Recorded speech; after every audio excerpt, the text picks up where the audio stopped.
Hello foodies, welcome to my channel. Today's recipe is a very unique paneer appetizer for you to make for your next party.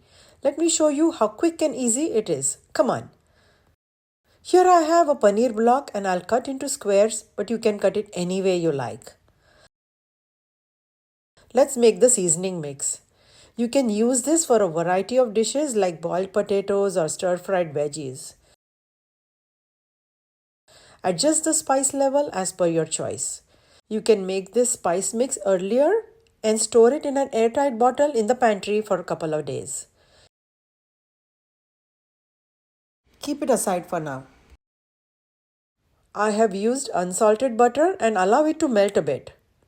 We will drop the paneer pieces and arrange them in a single layer for even cooking.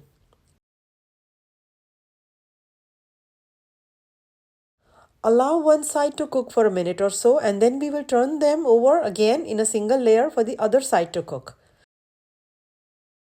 Flame is on medium-high.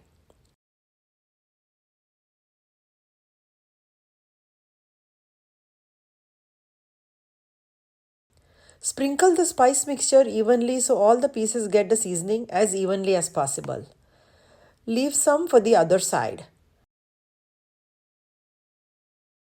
We will have to season the other side, so turn the pieces over and sprinkle the remaining spice mix. This is such a great recipe to impress your guests. If you like my recipes, then click the subscribe button for such yummy recipes I keep posting every week. Detailed recipe is in the description box below. Drizzle some honey and make sure you don't add too much.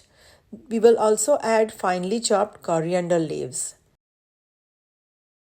Give a good mix for the flavors to mingle. My family loves this so much and I've also tried using this in the dough for making parathas. Look at how wonderful this looks. Our paneer appetizer is ready to serve. So easy, right? Hope you enjoyed this recipe and thanks for watching. See you next week. Bye.